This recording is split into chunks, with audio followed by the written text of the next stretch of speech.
Hello and welcome back to Dial H for Heroclix. I'm your sexy ranch hand co-host Kalder and Simeon. This episode, we're going to be talking about the latest UPC goodness that Wizkids talked about and answer some questions from our man in Japan, Malcolm Rush.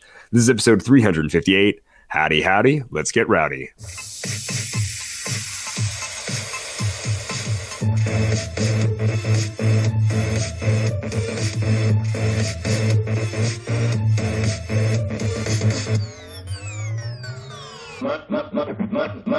Dial H for Heroclix is brought to you by CoolStuffInc.com. You can find cool stuff in stock every day, including all the latest Heroclix singles and sealed products.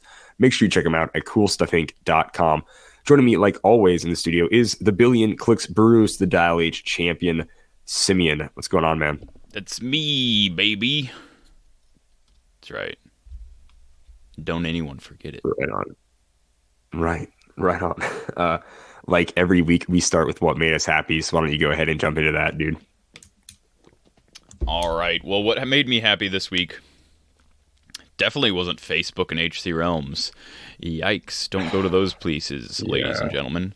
But what made me happy this week, in spite of those places existing, was me and Kalder. We did some movie making magic this last weekend with our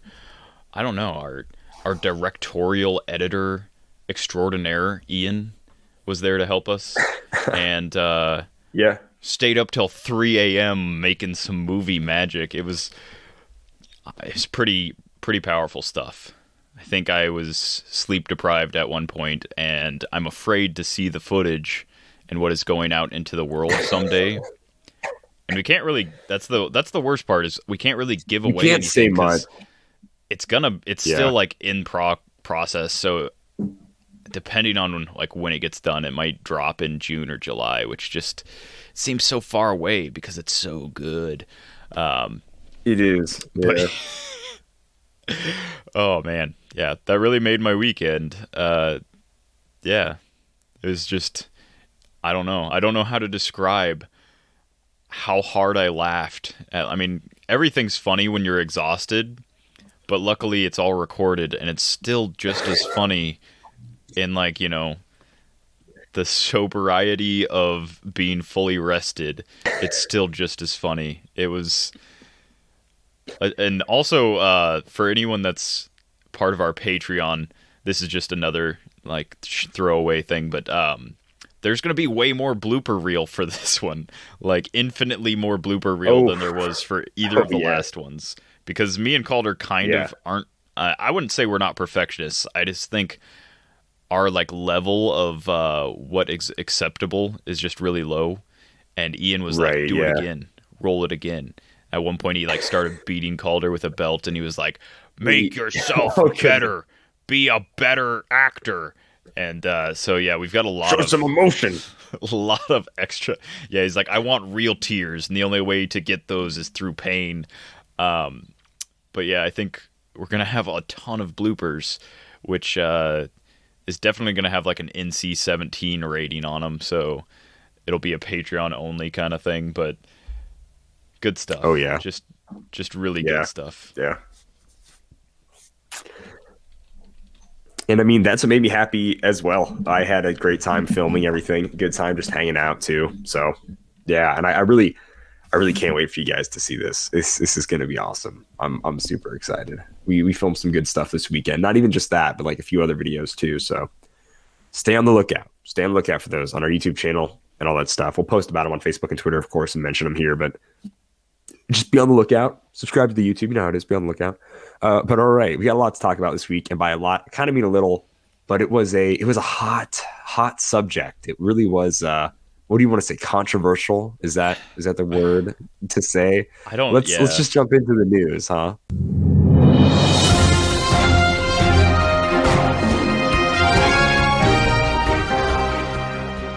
So, Wizkids made an article this week, a buy it by the case incentive article. You'll receive one free figure when you mail in 20 UPCs from the DC Heroclix Wonder Woman 80th anniversary purchase. So it's a buy it by the case. They haven't done buy it by the brick, which is what it used to be. They haven't done that in what would you say, about 10 years? I know Captain America in 2011 had to Yeah, buy it by the brick, but it's been I honestly don't just remember. about a decade, give or take, because Yeah, I'm not 100% sure on like the set and what month it came out or whatever. But yeah, it's been right. close to a decade. So they finally reintroduced this. It's buy it by the case now, and instead of getting like a guaranteed one figure, I think what most of those were, instead you have a chance of getting one of these four. The four being Plastic Man and his mailbox, the Fulcrum Abominus, the Brainiac Lex Luthor, and then the JLU Gorilla Grodd. Um, so let me just sort of read some of the details here. Then we can talk about it. You fill out a form with your name and address and email. You double check all the info is correct. Then you print out the form. You mail the form along with 20 of the UPCs. Those are the barcodes from the boosters from Wonder Woman. And then it says, here's the address, XYZ, someplace, New Jersey. It says within 2 to 4 weeks, you'll receive an email with a unique code that will earn you one free figure from the list below. Add this item to your cart, and then I assume it's all through the WizKid store, right, Simeon? Yes. So I believe. I've I don't already think it gone would be, through the yeah. process of this. I don't have the UPCs, clearly. The set hasn't released. But just out of curiosity, I already filled out the form. It takes less time than a lot of other forms. It's literally just first, last name, email, because they're going to email you the code. So first, last name, email, address, and then you have to check that you're guaranteeing that you're including like the UPCs. So it took me like less than 10 seconds to fill out the form. And then, yeah, they have a link where you click add this item to your cart and it pops up as $500. I'm assuming that's because, Oh, wow. yeah, it pops up as $500. I'm assuming that's because their store requires them to list a price to put something. Probably. And so they just put something kind of outrageous. And then you hit add to cart, and then you can enter your promo code. After that, it'll drop it to $0. You still have to pay shipping, which I'm assuming from Wizkids is a little bit higher than a lot of places. So probably, I'm going to assume like $15 for like the high end. Might be a little bit less, but Right. I have no If idea. it's like the colossal, yeah. Yeah. Okay. But it's fairly so, simple yeah. and straightforward as far as that part goes. So then they say the figures are chosen at random, so you can't request them. I don't care who you are. You could be anyone. You're not going to request them. Even Scott, well, no, Scott Porter will probably get all these for free eventually. But anyways, figures are all random. Okay, shipping and handling, you're going to have to pay for. And then it says, please allow 2 to 3 weeks delivery. I imagine they are going to be swamped with these orders as soon as Wonder Woman fully releases. Or shoot, maybe even before that, because with pre-release and everything, because there is going to be pre-release for this set, people are going to be able to put together probably the 20 UPCs easily, I think, whether one person just buys all of them from the other people or whatever. So it says allow 2 to 3 weeks delivery. The valid UPCs are just for the Wonder Woman set. And only the boosters. Doesn't count if you buy like the starter or whatever. It says limit 1 promo code per customer. Doesn't say household, so you might be able to be like, yeah, my wife totally also bought these, and so did my daughter and my son and my dog and everybody or something. I don't know. Whoever you live with, you could just be like, yeah, they all bought these. It says all promo codes are one-time use. No returns or exchanges. It's while supplies last. Void where prohibited, whatever that means. Only available in countries that shopwizkids.com ships to currently. That's a bummer. And then figures shown may vary from final product. So we'll talk about the figures here in a second.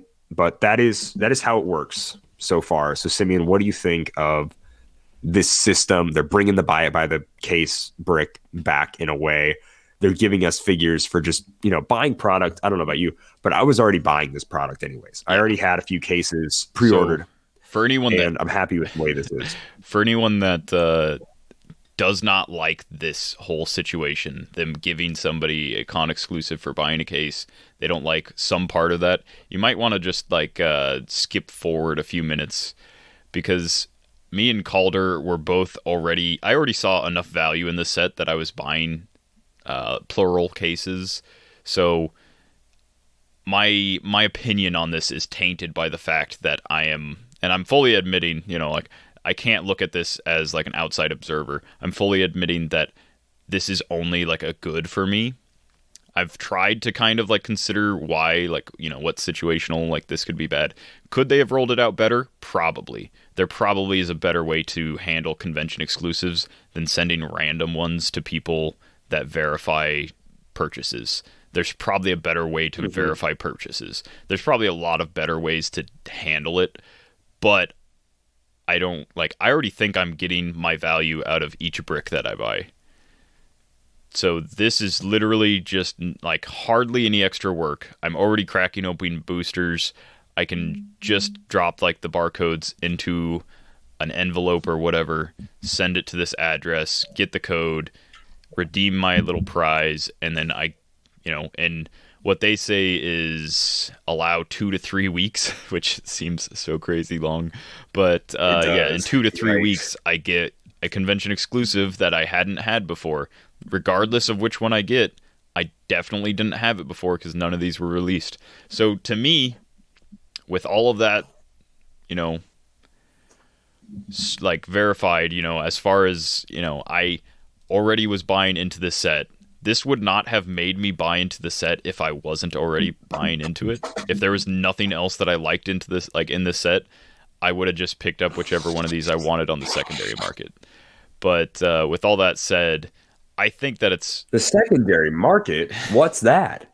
Well, that's where I don't think you understand. I have to spend $300. Yeah.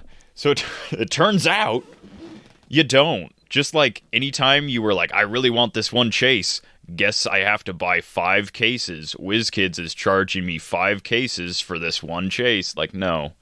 But anyhow, not to get too HC Realmsy, you degenerates. Yeah, we don't want to be a toxic personality here. Degenerate HC Realmsers. But yeah, I think this is a win for people that, and it's kind of like a thanks for supporting our product. A few people were like, why did they roll this out so late in the Wonder Woman release? Well, for one, maybe they didn't have all their ducks in a row. Like maybe they didn't have this all set up.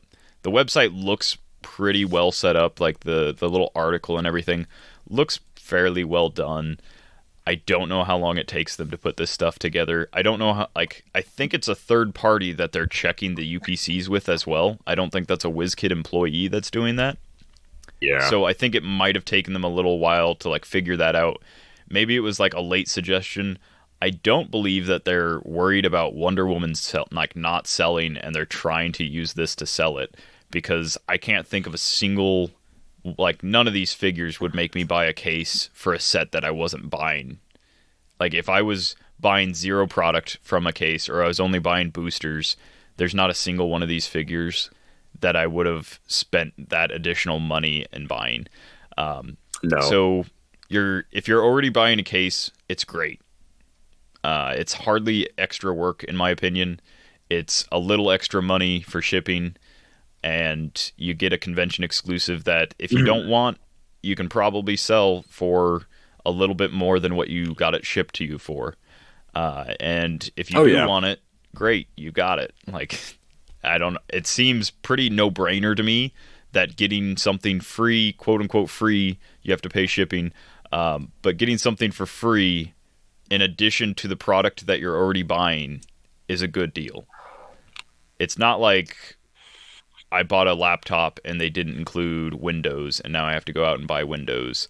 And it's not like, oh, they included Windows in a laptop. Well, they already should have, kind of thing. It's not like that. It's like, right. I bought Shrek 2 and they included Shrek 3 or possibly Shrek 1 because it's random, I don't know. There's not a good analogy, and I'm not going to make one. Because at the end of the day, I don't think this Shrek was it's good for people that were buying into the set.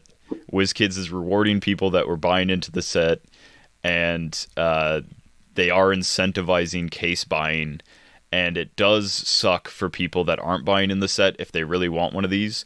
But guess what? All that money that you saved not buying a case, you can just outright buy one of these, or probably all of them, because according to MSRP, I highly doubt all four of these will be over $300 in a few months. Probably on release day. In a few months, yeah. Like the first few that like people start getting will probably go for a lot, but after they've been like, you know, saturated out, I feel like the prices will like level out. This is a really long and drawn out way of saying that I think Wizkids did a fine job. I'm not going to say that this is the best way to do it, and I hope they do it going forward. I do hope that we get all the convention exclusives that they showed us and never gave us. Oh, right. This probably isn't the best way to do it. You know, I can't imagine imagine them sending you X-Men Master Mold. Fantastic Four or whatever. That thing's huge. That'd be awesome. But yeah, dude, that'd be so great. Are you kidding me? Yeah. It's like, oh, here's the shipping for your item. Why is it $30? Oh, it's Master Mold? Yeah, let's go. I'd be like, yeah, awesome. Yeah. Like, Master Mold, Ghost Rider, we had a few others. If these were buyables, they'd be about $15 anyhow at a convention. So if you're paying $15 for shipping and you're already getting the product, because like, I don't know. I say worst case scenario, you buy a case and you hate Wonder Woman. There's not a single figure in this set that I want. I didn't want Wizkids to force me to buy it, but I did it so I could get a convention exclusive. Worst case scenario, you sell every figure in that case, probably make your money back, and then you also get a convention exclusive. And like, maybe it's the one you want, maybe it's not. I don't care. You sound kind of whiny. And that's the bottom line, because Simeon Bruce said so. That's the bottom line. I'm not going to fault Wizkids at any point for this. At the end of the day, they are doing something with the 2020 cons. Is it the best thing they could do? Probably not. Do I know a better way? Absolutely not. I have no idea how they could have done it in a way that was fair. It looks like they said, hey, you like DC, you bought a case of the one DC set a year, you'd probably like a DC convention exclusive, rather than listing all of them on their like online website, their sales page, and just like trying to piece them out and make sure people weren't like scalping them, buying up all of them. Rather than doing that, they were like, yeah, we'll reward the people that want the DC stuff with DC convention exclusives, you know. I have no idea. Don't ask me. I'm not a doctor. I'm a Heroclix player, not a doctor. I don't know if that would help. Okay. Oh, you're making a Star Trek reference. Yeah, okay. Yeah. I was. Took me a second. I was familiar with that one though. I think I knew that one. I feel like so. I don't want to go like I'm gonna end my shtick here because I've been going way too. It's okay. We've only been going on for about 10 minutes here. Yeah. I'll just end it with saying like there was a very bad reaction by several people in the community, both on HC Realms and Facebook, when this news was dropped, and I just don't understand it. And again, this is coming from the place where I already had plural cases ordered. So for me, it was just good on top of the stuff I was already getting. I understand if you weren't planning on getting any of this, and then you saw these figures and you were like, I really wanted those figures that belonged in X set, blah, blah, blah. I really kind of like that giant colossal dude. And I don't like that they're like hiding it behind this brick or this case that I didn't want. I understand that, but at the same time, I just straight up don't think it's that big a deal. Wizkids never forced you to buy their product before. They're not doing it now. You can always buy on the secondary market. There's bigger things to worry about in life than is Wizkids trying to like extort money from me. I straight up don't understand all the anger and salt and nastiness towards Wizkids over this. I can't do it. I'm sorry. I tried to put myself in their shoes, and they were real sticky and gross, and they smelled bad. And I was like, I'm taking these shoes off. No, thank you. Oh, geez. And you guys know us. Like, we aren't always, we love Wizkids. Everything here is great. You know, we'll criticize them when they deserve to be criticized. When we think, when we don't care for something they do. Now, we've had plenty of people message us and say, hey, I hate it when you guys are this negative about XYZ, something in Heroclix, right? But this is something where a ton of people are like really hating on it, and I hope you guys appreciate that we're just like we think it's good. I mean, I think it's fine, and we can be negative sometimes, but like, Yeah, I genuinely like this. Do all like the figures? Do I want any of these figures? No, I mean but I'm getting them for we like absolutely pretty much drug nothing. Cool. WizKids through the mud over those design insight articles for the new rules. I thought those Oh were like yeah, we thought those totally. were terribly written and really convoluted and terrible. And initially, I really didn't like any of the changes. When we actually got like a PAC and stuff, my opinion kind of changed. I still don't like some of the changes, but I'm not going to fault Yeah, WizKids on doing a good job on a PAC. I will fault them on writing a terrible article. I'll fault them. You know what? One gripe from me about this, it is a really late rollout. It's like it real is, close to Wonder Woman but dropping. But again, it's like, not a later rollout than legacy cards were. no. Legacy cards, we had no idea they were a thing. They didn't. They still. I don't even know. Remember if they made an article for legacy cards or not. But it wasn't until Heroclix Italia posted their unboxing, and people are like, "What the heck is this?" And there's legacy cards, and it's like that was like a week or two before the set even came out, right? Like maybe, yeah, it was way closer than this one is, and it was like, wow, if you pre-ordered it, then okay, I guess I get a legacy card, and then if you didn't, and it's like, oh, I better go pre-order it now. Like people had no idea, and obviously there are still people that already pre-ordered this, but like this is at least a full article. We didn't see it from some random video online, like this is from from the mouth of WizKids, what's going on, how to totally do the process. It's not like, oh yeah, I guess legacy cards are taped to the outside of a brick now. Like Yeah. I'm much cooler with this rollout. Like if they had just we strapped one of these boxes on cases and like sent them out. Your like box has like a weird bulge on the side, and they're like, "Oh, by the way, we sent you a convention like crushed exclusive with little it." Like, figure. thanks. Yeah, That's weird. Yeah, I think we should just end it there. There's a lot to say about this. There's a yeah, lot I to think argue so. about. I think so. Feel free to like don't message Dial H this time if you disagreed with anything I said, and I said a lot. Feel free to like message me directly, and I'll have it out with you. That's fine. I don't want to switch Messenger to the Facebook page, but yeah, Right, I've been Simeon. arguing with people all week about this, and I'm Oh tired of boy. it. It's Let's go ahead. Let's talk about the figures you can get. You want to talk about Fullcom Anonymous for me here? yeah. So that Jeez. was just for the listeners. That was the official name is Justice League. Fulcum Abominus, number DP20001, and that'll matter later. Hardly, but kind of. So real name, none. It's a robot. It doesn't have a name. I just read it. Keywords, Apocalypse. I hear that's where it was made. Justice League. I hear that's who run it. And Robot. I hear that's what it is. So it has 3 special powers. Colossal Retaliation. Why wouldn't it? Convention exclusive Colossal Retaliation's a thing that I love. Built to destroy the Justice League. Free. If no friendly character has been placed this turn, choose an opposing character that attacked Justice League Fulcum Abominus or damaged a friendly character since your last turn. Place Justice League Fulcum Abominus such that it can make a close attack targeting the chosen character, then do so. The target can't use defense powers this attack. So it's Surtur. But it says it can't use defense powers this attack. So I believe that it gets past super senses. Like they don't get to roll super senses. So I don't remember how Surtur worked. I think he also worked like that. It's the green arrow where they got to like potentially roll out. They had to be hit. Right. When this character would be Yeah. hit by an attack. Yeah. So yeah, he just you just don't get defense powers. That's sweet. He has, I'll get into his dial. He also has Destroy Your Greatest Champion, Precision Strike. When Justice League Fulcum Abominus KOs the highest point opposing character after resolutions, give all opposing characters an action token. That's awesome. It's map wide.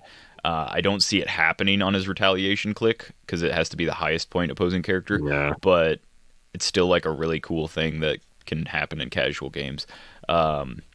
Sadly, you have to have that attack power showing when it happens. So then he's also got a special defense power, Colossal Indifference. We've seen this plenty of times. More than a collection of toys is that one's named. Stop toughness. If Justice League Fulcrum Abominus started the game on the 25-point starting line, it can't attack smaller characters except via retaliation. So yeah, that's how that one works. His dial is 285 points, 130, 65, and 25. 25, of course, being the single retaliation click. He has prob on that click. He has all three of those special powers I mentioned on that click. He has the Superman team ability, Justice League America team ability, and Batman ally team ability. Superman ally, Batman ally. So yeah, a big stealthy, sees through stealth dude. He has 7 range, 1 lightning bolt. His top dial stats, not the most unimpressive for a Colossal. It's for 285 points, hypersonic, 12 attack with that special precision strike attack, 20 defense with invincible, and 5 damage with prob. He has basically that until click 4, where he goes to sidestep, pen psi, impervious, outwit. Then his second starting line, the 130 points, actually kind of playable. So that starts on click 7 out of 14. And that is running shot with that special precision strike power, 4 damage, 18 defense with invincible, and then his 65-point line starts on click 10, and so that's sidestep, pen psi, 3 damage, outwit, toughness, and then of course the stop click works for all of those dials, but that's the 25-point line. Let me see if any of his flavor text is cool. Hypersonic, let's give them war. Sidestep, knows their next move. Running shot, designed to defeat the Justice League. Flamethrower, power dampening devices. Impenetrable armor. Secret programming. Cassandra engine. Micro black hole. I didn't read what comic this guy came from. He just looks like Justice League Voltron, which is enough that I really want one. But I also know with that retaliation that he's going to be selling for a lot, so my suggestion, if you are trying to buy one of these, just don't. Just make do without. Yeah, and hold off on it. If you manage to send in your UPCs and get one, sell it, because yeah, he's got 2 pretty solid keywords, Justice League and Robot, that you can definitely build around moving forward. And for 25 points, he packs a punch. He's not bad. Yeah, for sure. I feel like that 65-point line is almost playable if you didn't go all the way down to toughness and only have a 17 top really dial. I mean, like, you know, so 65. It's really don't close to being people. like Swarm Team playable. Yeah, you definitely don't. My thing is it's like only sidestep. What is it? What is Dark Phoenix? 30. So for 5 points more, I get 10 30. range. Also with Shard being like popular, like, well, not Shard, but Prime Bishop, who pops out Shard being popular, that kind of negates any range bonus he would have. But pen psi, outwit with a stop click for 65. If this was a single based character, I'd consider it for 65. I don't know why I wouldn't for a 2x2. Stealth is better on a single base. Well, stealth is better on a single base character, so yeah. I mean, yeah, you're never going to get into like 4 squares of hindering, but you just need to be in the front 2, or have someone with like smoke cloud. Front so 2, yeah. Molecule Man or someone that does some sort of free smoke cloud would be good with him. Yeah, I'm just straight up probably never playing him at 285. It's just, I don't see him fitting like a thematic battle with me. I could do like Eternity versus Infinity, or like, you know, Marvel Cosmic Deities versus stuff, but big robot dude. Since he does have robot, I guess he works stupid well with Commissioner, for whatever that's worth. That is true, yeah. Or like Golden Age Justin Seifert. Welcome to Doug's Army, Abominus. That's the new Justin Seifert thing. Actually, that's the old Justin Seifert, but whatever. Yeah. I don't know. Other than that, the sculpt, it's, like I said, it's Justice League Voltron, but it's like we've seen it. I mean, we've seen it before. Yeah. It's so hack jobby for me that I'm like, it's almost so ugly that it's cool. But then I'm like, is Wonder Woman the Claw? Why is she the Claw? Why isn't there like a lasso thing? Like, I don't know. Why is Batman the head? Yeah. Like, why is Green Lantern the legs and not like the chest? Like Green Lantern's ring why, should power it. why is he the thighs? Yeah, why does the Flash have like Green buzz Lantern's like, it's saws? like Like Aquaman what's is the other leg. Yeah, I don't understand. Like it is um weird. I would definitely shelf piece it. I mean, put it with my other It looks Colossals. cool. It's yeah. I mean, it looks wacky cool in like a way where like it's a big thing that looks unique. Like that's cool. Um, all right, I'm gonna talk about Plastic Man here.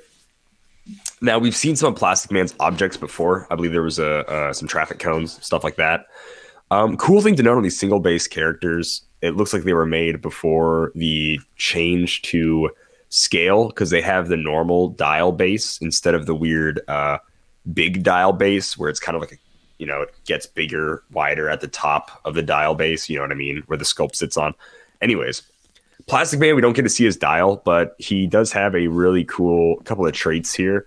So he is free. Plastic Man began the game on the map. Generate a disguised Plastic Man object that you haven't already generated this game. If you do, you then place Plastic Man on your sideline. His second trait is It Was Me the Whole Time, which is a sideline active trait.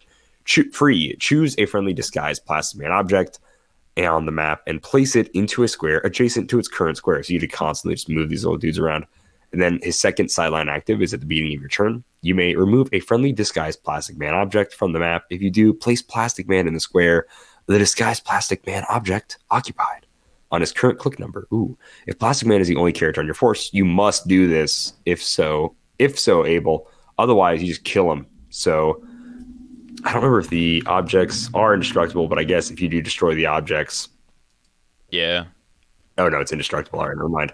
They are indestructible. And since you they can't got TK rid destroy of them either. So TK destroy, it's Yeah. indestructible, immobile, so you can't. I guess it's one of the few Yeah, you can't objects move it that either. you wouldn't be able to do anything with, which is good. Good on them for Right. knowing that might have been It an is issue. good. He has a special speed power somewhere on his dial, which is Leap Climb, Plasticity. When he uses Leap Climb, moves 5 squares less. He can use Quake at no cost. And then also somewhere on his dial, he has Quake, Impervious, Super Senses, and Shape Change. But we can't see the back of his card anywhere, so we don't really know.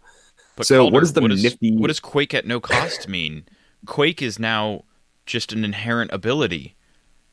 What could that Attack possibly mean? modifier? Is that what they say? Yeah, it just means be you get to attack make an and attack, you have and to it's use Quake. Yeah, I don't Have know to why use people Quake, make these yeah. rules so difficult. Like clearly, there's a simple answer to it. I get that like Wizkids for official tournament and super important meta business, Wizkids has to make official like rulings on this kind of stuff. But come on, guys, come on. It's so simple. It's so simple. So the nifty mailbox or mailbox can be played 2 different ways. You can pay 3 points, include it on your force style Plastic Man. Then it's at the beginning of your turn. For each adjacent opposing character, 5 through 6, give that character an action token. So you get a roll for each adjacent opposing character, potentially give them an action token. It's okay for 3 points. This one you can move around and pick it up and destroy it and whatever as a normal object.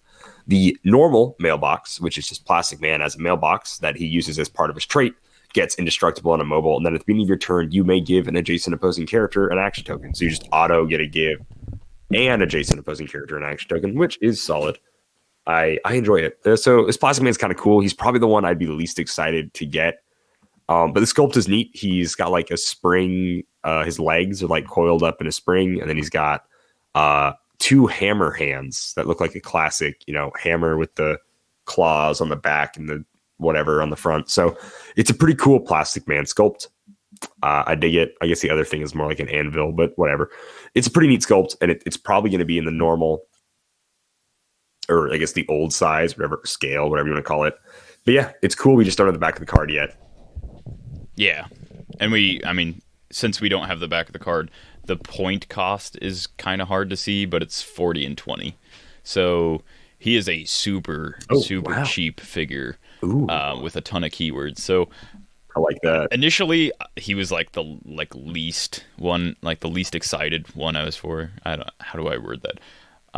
He was the one I was least excited for. That's how humans talk. I am human. Correct. But yeah, with the detective police, so like Miles can make him Spider-Man family. He's got Justice League. He's got like, some thematic keywords that I've never even heard of. What is the Terrifics? Has that been made before? I don't know. That's actually kind of new. That's a new thing. I think relatively new anyways. Yeah. But yeah, for 40 or 20 points, his dial seems like he's actually a pretty solid piece.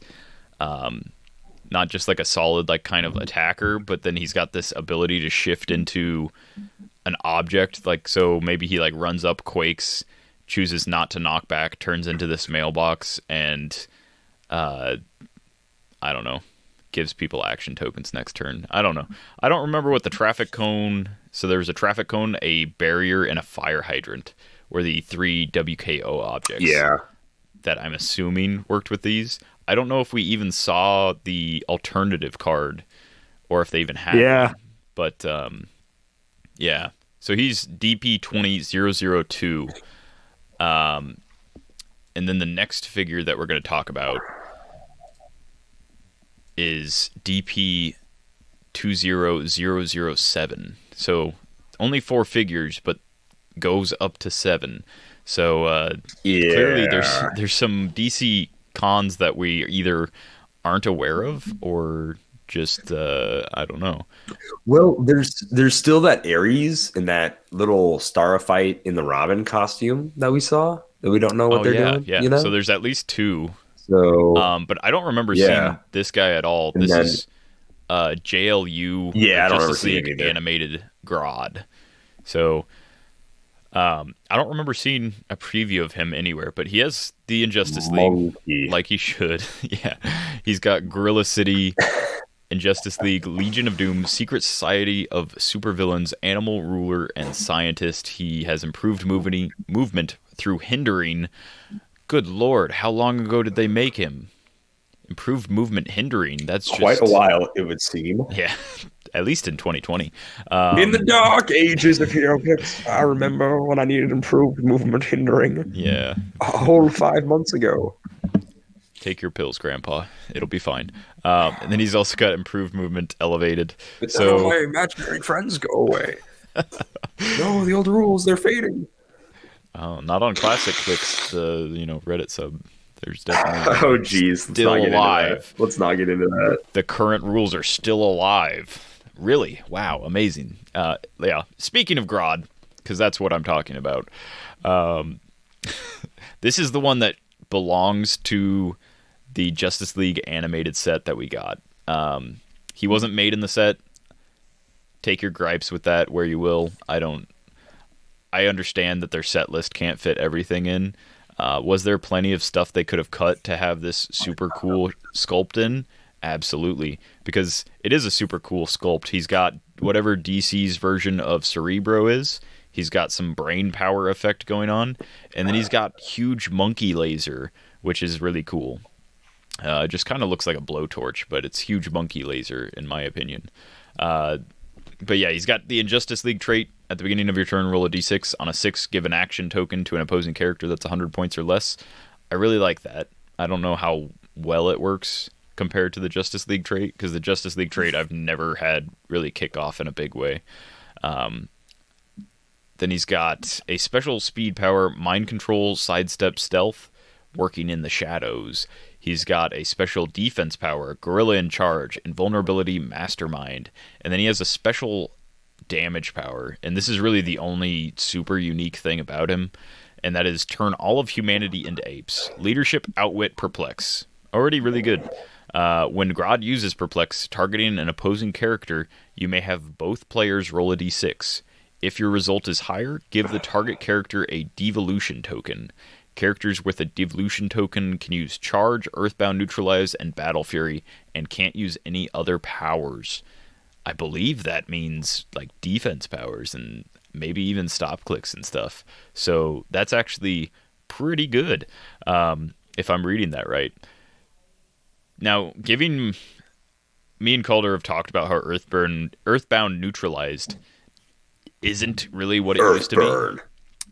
When they made this figure, this would have been like real solid because Earthbound and Battle Fury can't move through hindering if you're a flyer, can't push unless you want to take damage, even if you have like Indom or whatever. That's not the case now. So Earthbound, now you can still move through hindering, so his stealth isn't going to stop you from getting to him. you can still take a second action token without taking unavoidable damage. So Earthbound isn't as big as it used to be, but if he's like up on elevated, as far as the rules are now, if he is up on elevated and perplexes somebody and gives them a devolution token, there's no way for them to get up to him easily, like with charge. But yeah, charge, Earthbound, and Battle Fury. Pretty solid if you're doing that to like a ranged combat piece. Kind of dumb. I mean, I think it's pretty solid overall because it just gets rid of all their powers. It's like it's all their defense powers. The other point is you can't use any other powers. So goodbye Outwit, Perplex, Rob, whatever you have. Goodbye, Psychic Blast. And that's just defense powers. That's not even having to roll to hit and then roll higher. It's just I just perplex you. Yeah. And the then, perplex. Let's see if I roll higher. The perplex happens regardless. It's not like, I rolled lower, I don't get to perplex you. No, the perplex happens, and then you get to choose to potentially give them a devolution token. So I don't see a reason why you don't do this, except, I'll get to it in a little bit, but then the power finalizes with when a character with a devolution token clears, even if this power is lost, remove their devolution token. So when they clear, they get to remove it. So it's hard to stack them. But if somebody's got like one action token and you do this and they're like, well, I guess I'm not going to take a second action token. I'm going to clear. That's pretty solid. Or if they have 0 action tokens, well, you can't clear 0, can you? Pro gamer move. So going on. Grodd is 75 points, and that's it. He's got the Injustice League team ability. He's got 6 range, 1 lightning bolt. The reason why it's going to kind of like hedge your bets with the devolution token is his main offensive output up top is mind control and sidestep and stealth. That's his attack power. He's got the first 3 clicks. You can't mind control somebody that's got Battle Fury. And so you're going to have to, like, if you perplex down their defense, you better have other attackers because Grodd's not going to be able to mind control.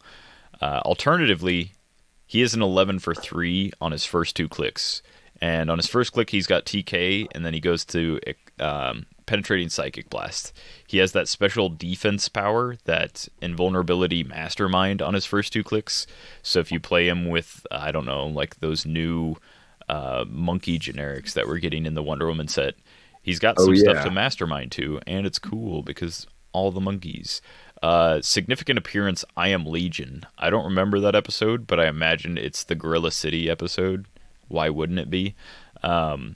He has that special perplex power for his first 3 clicks, and then his last 2 clicks, he gets Mind Control comboed with Quake, comboed with Close Combat Expert. Now, pre-rules changes, this is an awful combo. It's like I'm either mind controlling or you're out of my range and I can't mind control, and then I just have to move up to you, and then maybe I quake you or maybe I close combat expert you. Now, with new rules, you have mind control at range with a 10 attack, or if you're close, you have an 11 attack with quake that you can choose to mind control with. So that's also real fun. You can just be like, instead of dealing normal damage, I'm going to mind control the people I quaked. So it actually gives you a lot of options, that bottom dial, with the rules changes. Still no move and attack, so I mean, hopefully he survives. He's only 5 clicks long. I think I'd play him. Like, if I got him, I'd definitely play him on like an animal or a scientist team, maybe even ruler. I think he's fun. Maybe even like with I can't remember the dude that generates the monkey bystander, or the monkey. They're not even bystanders; they're sidekicks in the Wonder Woman set. But surely they have a keyword that matches. I know there is a Grodd in the new set as well, but I can't remember the name of the white ape, whatever his name is. Oh yeah, right. Yeah, but yeah, this Grodd is cool. I don't know. This doesn't quite seem 75 points to me. I don't know. It's just short dial, maybe, or no. And his dial looks stop clicks, no protected outwits. I really don't like that he's only 5 clicks deep for 75 points. Yeah, but man, what he does is really cool, and I really like it. But if you were like, there's certain situations where that devolution token would just Yeah, be super busted, and like those situations would be like I agree. against one man armies or like tentpole kind of style Uh, teams. If they didn't get a benefit me, from giving them charge, because imagine giving like dark side charge, like that's awful. Don't do that. Like, he's like, oh, I could like, sidestep, but thank you for the charge, I'll take it. see, like, it's really good because, like, on one hand, you're like, man, that is great. Like, if it was a more consistent, I guess, because it's like, dude, this would be insane. Because then you can just, oh, well, your dark side doesn't have his crazy mastermind power anymore, so I can just blow through your dial like paper, like easy. But because it is that role, and I get it, it would honestly be too good if there wasn't a role. Yeah. But it being inconsistent and then him not being super beefy and being whatever a quarter to build, it's tough. It's tough. But I think he'll be really fun and casual. He might in casual might be a little too close to being a little good. I don't know. I think people smarter than us might be able to make him work in a I mean, competitive sense because that is a really strong perplex. It is crazy yeah. strong. Just even without the devolution token, he's got mind control, sidestep, stealth, top dial, invulnerability, mastermind. So he can't be Yeah, like if you energy explode to get around mastermind, that's not working. You can't quake to get around mastermind, that's not working. Leadership, outwit, perplex, like solid triple powers there. In Justice League, I could take that or leave it. I don't really care about that. He has solid values throughout his dial. His bottom defense is yeah. 16, which is kind of low, but honestly, I don't even think he sees click 5. I think he either gets hit past it. If you're letting him take a hit or they get rid of your mastermind fodder, I think he's just going straight to like KO. But yeah, if it Yeah. wasn't for the short dial, I'd say he's too good for casual. But since he's got that real short dial, I think it's Okay. it's I all think right. that's I fair. think I don't know. Maybe I'll His get quake one is and I'll let you know, but probably not. there you go. There's more than one way to peel a banana is the name of his quake. And I'm like, I guess there's two ways from the top or from the bottom. I Yeah, guess you could split the you could banana just from like the you side. just grab the top and bottom and just like twist, and it explodes open. And then you're Sure. like, great, now I You have know, banana mush, delicious. well, that's not necessarily peeled. That's just open. Like, Oh, yeah, I don't okay, know. I think it's funny. I Do see. you open your bananas from the top or the bottom, Simeon? Or do you just crush them? Or you just take a bite? I'm actually one of Skin and those like all. It's just those weird bottom people who doesn't use the stem as like the handle. I pinch the little nubbin on the bottom, and it's like way easier to okay. peel for I do me. too. I do too. That's why I'm curious. Too I many open them from the bananas bottom as I've well. had turn into mush because I pulled on the I don't handle too break the hard. stem off. The banana handle. I Yeah. pulled on it too hard and just turned it into mush. All right. That's Grodd. So let's just keep it going. The Justice League Unlimited train. We'll talk about Brainiac and Lex Luthor. I've honestly never watched that many episodes of Justice League Unlimited, but I am a Lex Luthor fan. Didn't know he merged with Brainiac. It seems cool.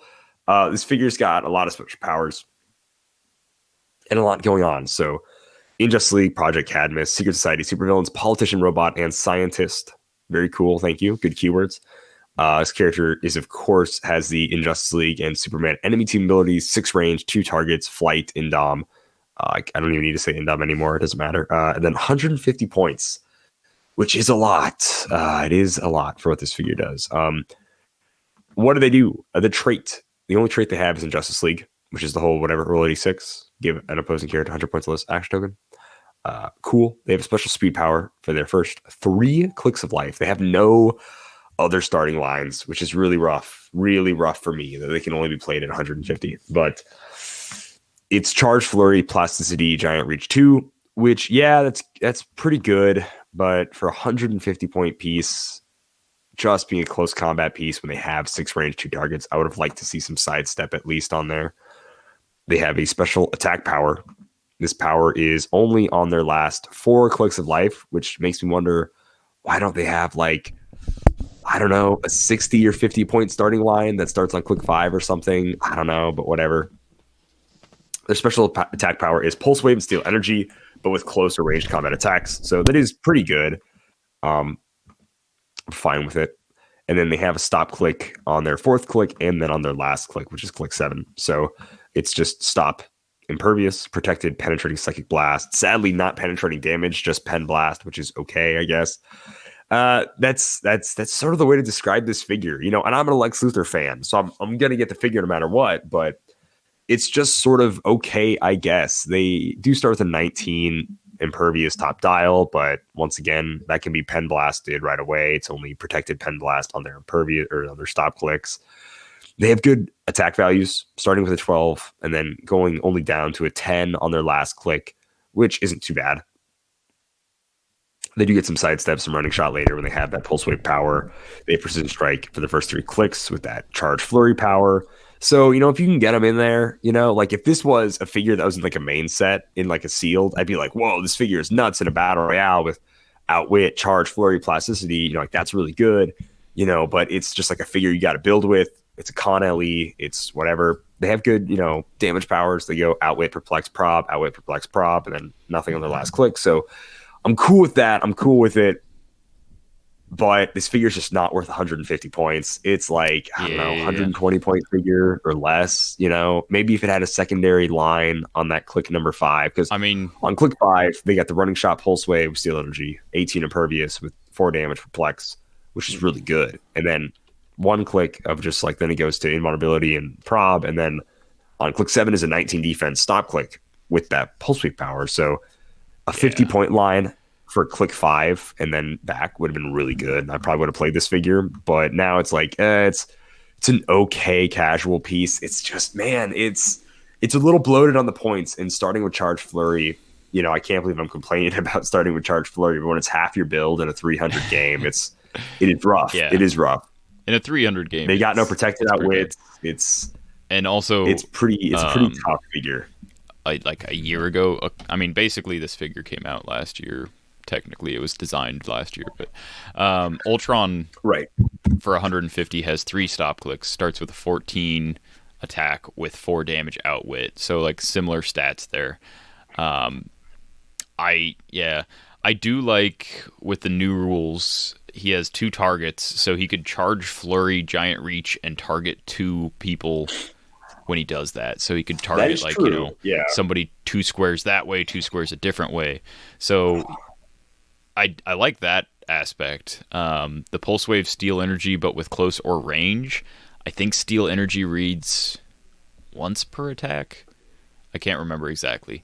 If you can pulse wave and heal for everyone hit, that's solid. He has kind of low attack values around that. Like nothing I'm going to bank on being able to hit with. But right. I mean, he does have either prob, perplex, or outwit with it. At least on the first 3 clicks that he has it. I don't know. Definitely fun and casual if you want to recreate that Flash versus Lex like finale for whatever season that was. I don't even remember if the Flash had flavor text that... Now I'm interested. I'm gonna look at the Flash from that set and see. All right. Well, you do that. I did look up Steel Energy. It has that same wording as Pulse Wave does, where if it hits and damages 1 or more characters or 1+ characters, you get a heal 1 click. So sadly, they don't get a heal for each person they hit. So a bit of a bummer. You know, it's just sort of where we're at in life. Ugh. Yeah. It's rough. I don't know if they have any flavor text that would clue him into being the Flash that like defeats this guy, but the ones that I'm looking at that's a big old no. There is the... See, now I'm kind of bummed because it's like, man, this got taken out by the Flash, and I'm not like the biggest Flash fan, so I'm kind of like, maybe that is why this figure isn't very good. It got beat by Barry Allen of all people. To be fair, Quality in the show. He like pretty single-handedly takes out. I'm pretty sure it's Barry. He pretty single-handedly takes out all of the Justice League, and then it's like just the Flash, and the Flash has to like go so fast that it like makes him okay with that. Disappear from the timeline or something silly. Yeah, spoilers for the cartoon that came out like 10 years ago, but it ends like that. It's something like Lex that. Luthor's space, but it's blue, and then it's just like gold armor. Yeah, the little ball. It's pretty funny. Pretty funny to me. I don't know why. I just think it's funny. Like, He doesn't even have like the Brainiac symbol anywhere on the armor. So I guess I didn't know what Brainiac looks like in the show or whatever. But like, It's on his. I would have assumed it would have had. Yeah, you can't really see it, but it's on his forehead. Oh, is it? Oh, Yeah, I see. It's white. It's kind of hard to yeah, see against the white background and the blue. But okay, yeah. All right. Neat. Okay, never mind. I take that back. But yeah, none of these figures are outrageously good, I guess what we're trying to say. Plastic Man sure might be, honestly, with being a low point cost like 20 and 40. And then Fulcrum Abominus here yeah. is whatever. A Retaliator. 25 point Retaliator Yeah, with Robot and Justice League is really good. So he's not a really, really, really good Retaliator, but he is a prob, no defense power Retaliator who can potentially, and he's got Precision Strike as well in that Clix. So it's a really solid Retaliator. And Justice League and Robot are both really solid keywords right now. So I think he's probably going to be the most. Honestly, guys, if you buy these second market, I think right away, Lex, Brainiac, and Plastic Man are going to be around $60, maybe. Fulco might be $250, $200 because he's a big figure. When the set first releases and people first start, and he's definitely the most playable. He's gonna. And I'm talking high. like first couple weeks here. By first couple weeks, I guess maybe first month or so, because it's going to take him a while before anyone gets it in hand. Right. It'll be a while after the set drops that people will actually start getting these, and we'll see what kind of distribution. So there's another chance that hype might die down as well. Yeah. And they just won't be that much, because you can't sell something you don't own. So at least 2 points. Can. There's no guarantee that they'll re-release these later on, but it'd be really silly if they didn't. Their ad for this said... while supplies last, but assuming they made as much as they did of like previous convention exclusives, they had plenty at Nationals and then plenty at Worlds. At the very least, they can remake them and re-release them later. I think it'd be really silly, just like how Lady Phoenix had an extremely small release. I think it'd be super silly if we had, this Fulcrum Abominus thing on some teams and they considered it like modern for play, but had like a 250 point secondary market price on it. I don't see them as much as I think Wizkids is like, like the Empire or whatever. I think they like to keep secondary market prices like down by releasing like more of product if they can. I know they don't care that much about secondary market prices, but clearly someone there has to know like one of these things is not like the other. Yeah. I don't know. From 1 to 4, which one do you want the most? Which one do you want the least? What's your order? I definitely want Lex Luthor and Brainiac the most. Next would be Plastic Man, Fulcrum Abominus, and then Gorilla Grodd. Yeah. I think the one that I would get the most use out of, so my actual list is going to be Fulcrum, Grodd, Plastic Man, Brainiac, because I think that's the order in which I would use them. At the same time, if I like whichever ones of these I get, I'll probably be selling because I just... Oh, I'm definitely selling them all right away for sure. There's not enough like actual play happening around. And same with like, if it's Fulcrum, I'm definitely selling it because that's strictly a competitive piece. I will say I like that, like it seems like they're trying to price it out, price out the point cost for the piece. They're trying to like price out the point cost so that these 2x2s actually might be usable at the lower point dials and not just the retaliation. Yeah. For not 65 points high, it looks like. Like something that's like, can be stealthed, can see through hindering. Definitely not like the worst colossal pricing I've seen. Like Dark Phoenix is 30 and then the next one is 300. So it's like, do you want this to be the only thing you play? He at least has 130 and 65 point lines that you can work with in addition to his 25 point line. And the only one that's unique is Plastic Man, which I guess is... Well, to be fair, he does have a 20-point line, and and he does do some kind of weird stuff, so I'm okay with him being unique. I would have been okay with Fulcrum and Abominus being unique, but when they designed it, they didn't know it was going to be a limited release too. So there's that. I Right. They guess. had no idea. But yeah, I don't know. I guess yeah. My advice for these is, if you're already buying a Wonder Woman case, make sure you send in your UPCs and probably just throw it up on eBay or one of the Facebook groups if you really don't want whatever you get. If it's something that you just really want to hold on to, that's an option too. It's And technically honestly, free to guys, you. like I bet you can sell your UPCs. Like you could probably sell them for like $2-3 at release. Honestly, Yeah, so we like didn't just really like talk think about of it that, like, oh, but booster yeah, prices went back down to normal for you. Then if you don't want yeah. to send them in, because then you With can sell them for like $2-3. with how this It's works, great. it's kind of like an instant rebate. Well, not really instant, but it's kind Yeah. of like a rebate like system where it's like, oh, you bought a brick, now you can like, I think at minimum the fair price, whether you're buying or selling, would be minimum like $1 per UPC. I don't think that's crazy. $20 I for a bet you can chance sell at them one for of more. these, I bet especially you if you're can. not like, and I mean that goes like if I'm buying a brick and then I want to buy 10 additional UPCs so that I get a chance at one of these.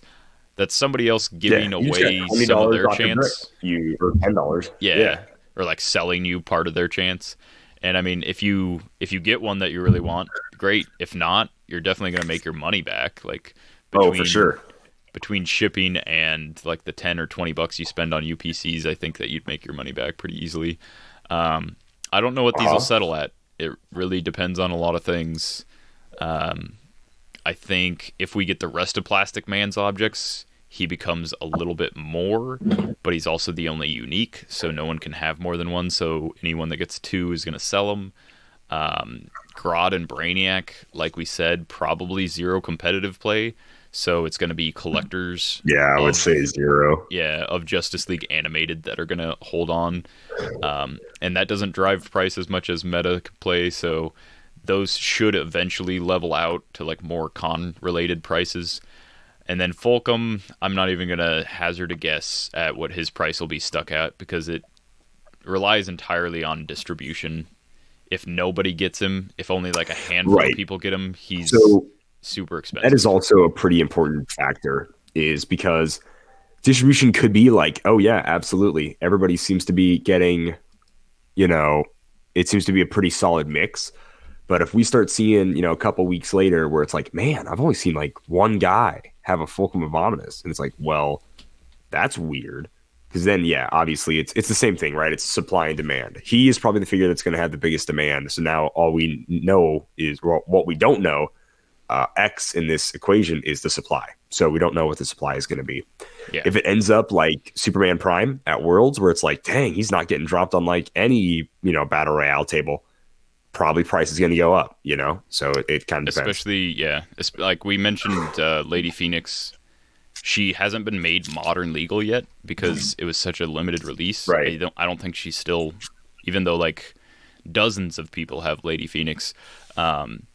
If they make this, if they decide not to make these guys modern legal, that'll help the price a lot. But if they make Fulcrum Abominus legal and he's not unique and you can play him at 25 points and people want multiples, even if the supply is fairly high, I don't even want to hazard a guess, but it's definitely going to be more than a single brick of Wonder Woman for whatever that's worth. It's going to be more than that. Um, Yeah. and that's like the one thing I really hate about this is, man, why did you do 3 single bases and then your 1 2x2 retaliator? We know you have Ares.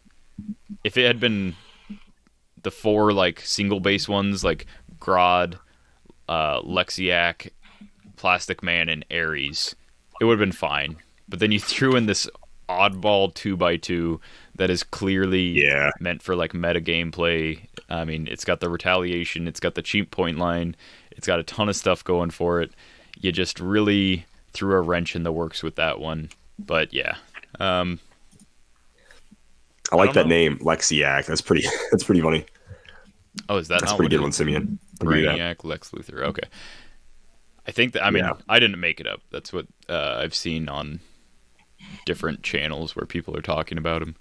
Oh, really? Oh, never Yeah. mind. So I can't take credit for All that, right. Well, but I will. ladies I and made it up. gentlemen. It's me. I made it. Okay, sure. Good job, dude. Well, I'm glad you were honest and instantly dishonest. I appreciate that. That is it for news. So now we're just going to go ahead and move into a Malcolm Rush question block. And if you thought we drug that out, Malcolm's got a set of questions. just wait until you get to these questions. That's in Japan! Japan? No. I can't go to Japan. Oh yeah, that's true. So the focus here is going to be on Colossals. He says they got much better with the rules. Malcolm, just so you know, all it is willpower on a 3 through 6. You know, some people probably prefer the being able to constantly push. Some people might prefer different, but that's the only colossal change. So I don't think they got much better. I just think they're like, oh, that's different and kind of better. But Colossals aren't necessarily so. Colossals as a whole weren't so incredibly changed and reworked and redone where these questions are hard to answer because it's really not that big of a change. So I'm not really answering a lot of these questions with the changes in mind because the change isn't that big. Well, for me specifically anyways. in the rules for Giants and Colossal. Right. If you're meaning like For the just rules that overall, ruling. like we've already covered kind of like how the rules overall have changed. So clearly if they have mind control, I personally think that they've got a better power now, you know. If they have energy explosion Right. or like Quake or, you know, like whatever, you can't single target Quake, so like maybe certain characters get worse, stuff like that. But explicitly for Giants and Colossal changes, yeah, all it was instead of Colossal stamina, now they have willpower on a 3 through 6. So they spend less time having action tokens on them. Exactly. So yeah, he goes and does the BWF, aka Malcolm's favorite format for questions. Best, worst, favorite, and most improved by the new changes in the new rules for Giants and Colossals. Simeon, best, worst, favorite come to mind with these new rules for Colossals and stuff. Yeah. Best, I'm still sticking with Mangog. I think for 30 points, a figure that can jump up to 150 and have twice the dial, over twice the dial length. His retaliation isn't any kind of joke either. He's only like a 10 for 3, but his retaliation is a 4 with an area of effect, and then a 3 with a smaller area of effect. I think that's nuts.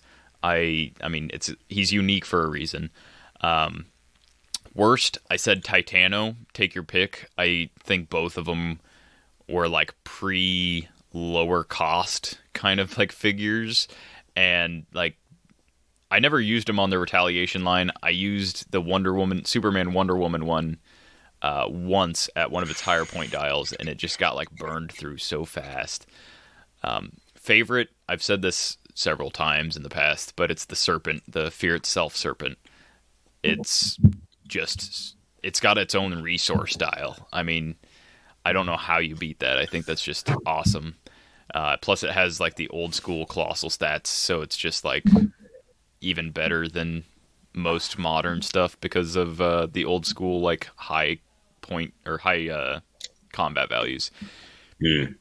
And then most improved, I'm not gonna lie, I just went through HC Realms and looked for a colossal that didn't have willpower, and that is Giganto from the AI set. He gets a benefit because now he doesn't take pushing damage, so he is the most improved that I found. Yeah. Other than that, I mean, all of them are quote unquote improved in one sense. So if you improve everything across the board with the same effect, then it's hard to distinguish which like got the best boost from that. I guess Juggernaut kind of got a good boost with the ability to roll to heal himself at the beginning of each turn. But yeah. Okay. Cuckoo. All right. So for best, I guess I'll go with Dark Phoenix. She's solid. It's pretty good. She's modern. I don't know, like what you want me to say. Yeah. She can now take tokens off. Yeah. She can already attack normal people, so makes her a lot better, I 10 guess. range with you good really stats push her and the too ability much. to heal. There's so much that makes her probably one of the best colossals ever made. I'll say the worst is the first Colossal ever, the Sentinel. Looks pretty trash at 300 points, 16 defense. ESD looks pretty bad to me, I guess, but Yeah. you know, I think that's pretty trash, pretty garbo. I don't think he's being saved by Did he have removing M-Dom, tokens. though? He does. Oh. He does now. He's got pushed, baby. Okay, Yeah, yeah. no so, pushing. So improved. Still the worst, but improved worst. Still improved. I mean, he's got to be the worst, right? Personal favorite, although I think the new rules hurt him, is Galactus, the new Galactus. I was pretty hard on Galactus before, but I think once you build around him and build for him, he's a really fun figure. He's a really fun piece, and he can be actually pretty tough.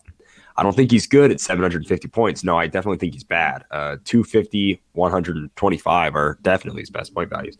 But I think he gets a little worse because I don't like the 100-point line where he starts with Impervious, Pulse Wave, and Outwit. I don't like that at all. I prefer the Pen Blast, Pen Blast, Prob, and Invincible click. That's his click 2 on that line. So yeah, I do think he's hurt by it, but he's still my favorite for right now anyways. So I think he's fun. And then most improved, I guess I'm going to go with Weapon H because it's kind of cool that he can remove tokens off himself because he wasn't able to Colossal push before because he's just a giant. They just get to remove some tokens. Does make him way better because this is cool. So I think that really helps Weapon H. Yeah. Yeah, having a close combat, like any close combat piece, they have to tie up with the opponent, and if there's ever a turn where they have to just clear and that's all they can do, it basically gives your opponent like 2 turns to like come back at him. So yeah, that does make him really, really solid. He's already kind of a hard figure to deal with, especially in casual. He can be tough. He can be tough. Yeah, he heals off of his stop clicks. Yeah. Yep. Number 2 is the BWF, the best versus favorite sculpt for Giants and Colossal. Not the sculptor. We're not going to try to search up and figure out who the sculptor for each one of these figures was. Who did this? But I'm sure whatever NECA employee is, they should be really impressed.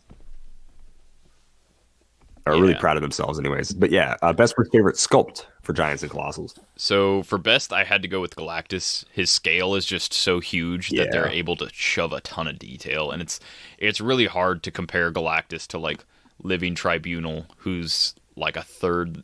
I don't even know if he's a third the size, but he's just so small, and you can like that Galactus. If you've seen one in person, then you know what I'm talking about. If you haven't, then like you've probably looked at pictures and stuff, and the pictures probably do it justice, I guess. But yeah, he's just got so many tiny details that are like filled in because it's easy to do that when it's a huge scale. And so he looks great. Yeah.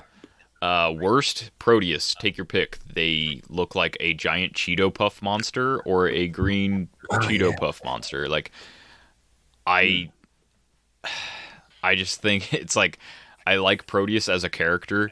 I think those, and maybe that's what he looked like in the animated series, and I just don't remember. But man, does he just look silly, and there's just zero detail. It's just, you can tell he's got arms and legs and a head, and that's about it. I guess there's a torso in there, so yeah, give him credit for that. What else do you need?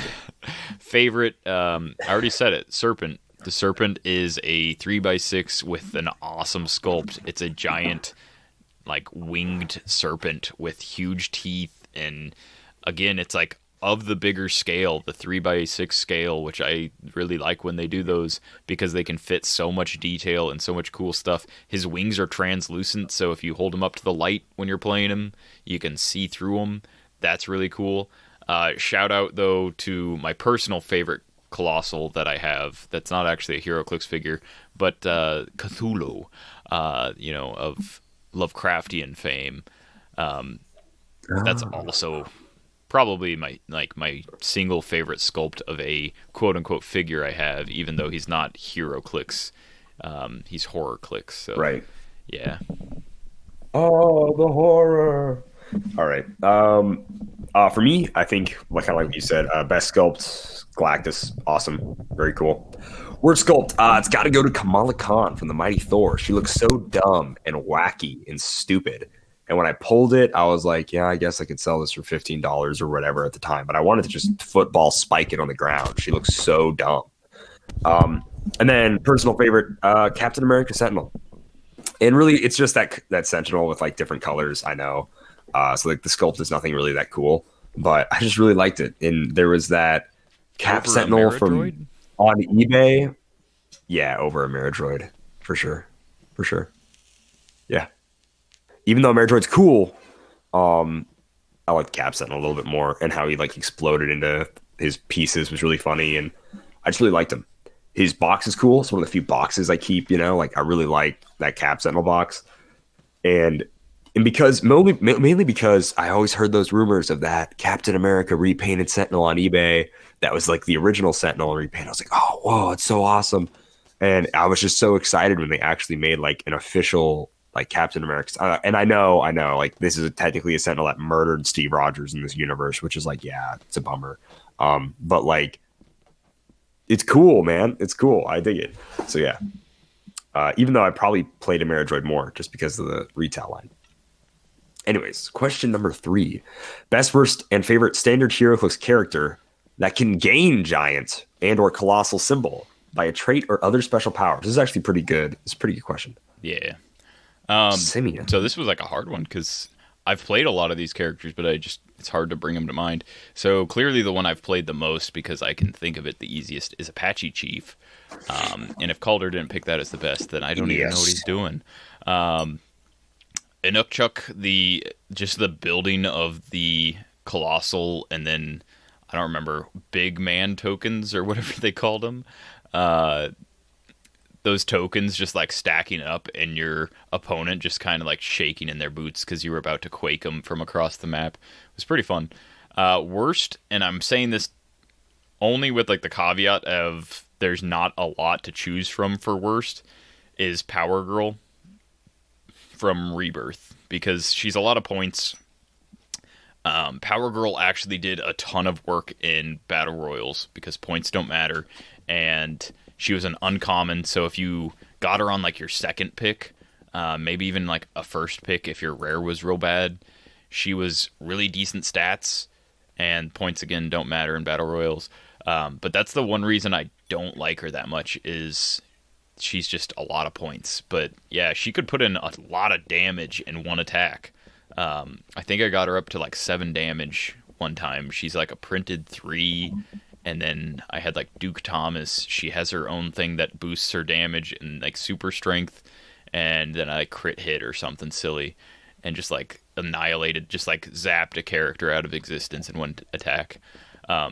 So worst in the fact that it's like hard to build with her because she takes up so many points and does so little, but only worst because of like the point cost. Favorite, Fenris Wolf. Getting the I ate your figure tokens, whatever they're called. That's just funny. I just like that. It's still a good figure. If you build around his trait and you have like some solid TK to yo-yo him back and forth around the board and stuff, it's still a really good figure. But yeah. All right.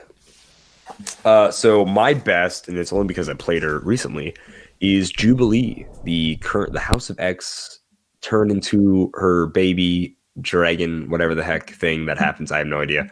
That Jubilee. Cool. Worst is question mark, because I couldn't think of any characters besides these two. Favorite, Apache Chief. Inukchuk. He's awesome. Dude, he's awesome. He's cool. I just totally dig Apache Chief. So fun. But yeah. That's all I got to say about that. I like Jubilee. I like Apache Chief. Couldn't think of a bad one. I don't know. Can Mixie Flick become big? Yeah, then I guess him. No, I hated playing against big. him. He can make people any size. Made people big? Oh, okay. Which is cool. Yeah. For a small moment there, I thought you could make people like standard size and equip something, but I don't think I ever did that. Wasp can do that too. There's actually a decent. To do other people. Yeah, I'd almost say there's as many people that can change the size of a friendly character, or like effects that can do that, as there are people that do that themselves. But I know it's not true. But yeah, if you're playing like a casual game and you want to do this, Wasp, Heart of the Avengers from the AI set, that was the 2x2 title character. The Pim Particles, which was the first relic that didn't have a roll. bringing in the age of objects that we know, the special objects that we know. So it was technically a relic, but it didn't have a role. Pim particles can let you choose stuff. Mixelptic can let you do that. There's a handful of things that can let you choose different sizes and stuff. It's pretty cool.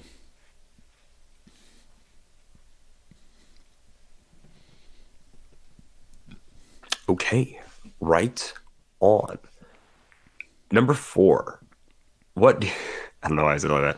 What do you think about the changes with Giants and Colossals? Once again, there's only the one change, so I mean, it's all right. It's cool. Neat. Why? I guess. Why do I? Because it's neat. Simeon, what do you think about the change? It is what it is. Thanks, Mojo Jojo. I really appreciate that. Very, very cool of you. Yeah, I don't know what to say. So the biggest change is they can't colossal push now. And instead of colossal pushing, they have a potential removal of an action on a 3 through 6, which isn't guaranteed, but you'll fail it. Statistically, you'll fail it less often than you'll succeed. So you'll succeed more often than you fail. In any power that you succeed more often than you fail and is a benefit to you, I don't see how you ever think that that's like a bad change. The ability to not be able to like push probably hurts some of the deeper dialed like Colossals. Most people play like in most competitive and I don't even think casual. I don't think it gets played that often, at least not in my area. We don't play Colossals on Retaliation, but so like strictly in like competitive stuff, with just Retaliators being like pretty much the only thing that's played, it's a huge boost. And even Colossals that you might pay like the higher point cost and not like the Retaliation cost. So like let's say 2018 Tyler Spee's like Wales team, do Giganto Namors benefit from being able to remove tokens instead of Colossal Push? Probably 90% of the time, yes. Because you never want to push your character further down dial unless it benefits you, like their dial changes for a benefit. And Giganto Namor doesn't really get better. So, yeah, like in that specific instance, I don't think pushing helps. But, I mean, in casual play, it's kind of up in the air. You know, maybe this character has, like, Pulse Wave on his next click, and currently he's only got, like, Precision Strike, and so I want to get him to that. Well, I can keep removing dials, but I can't get to that click. Yeah, that's the why, I guess.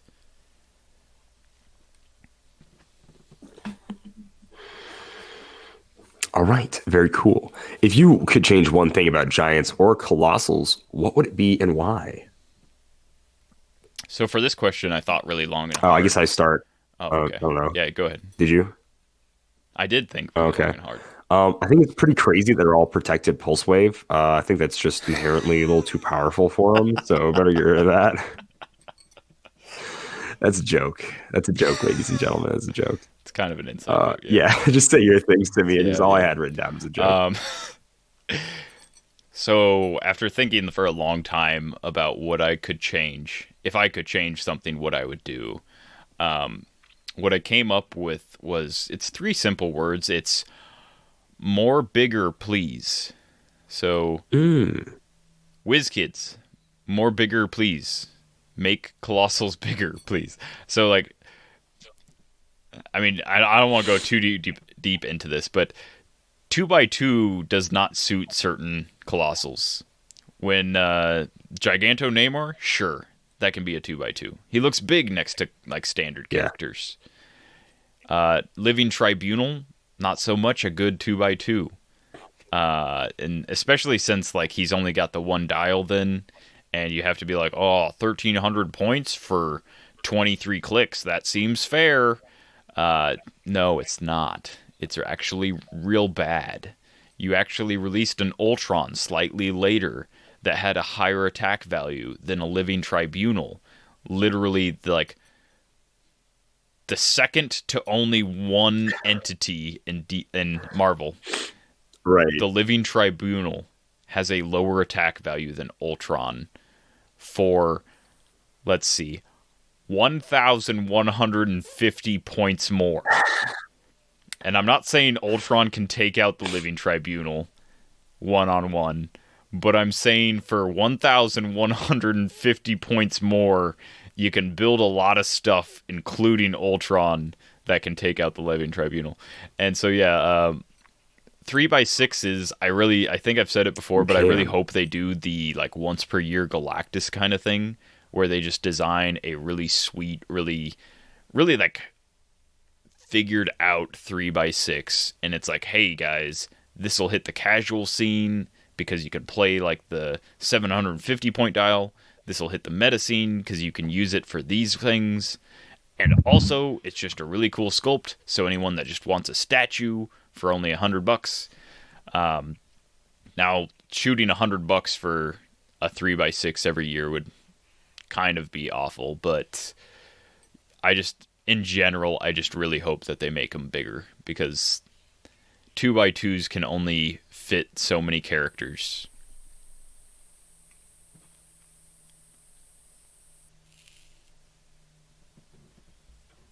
Right.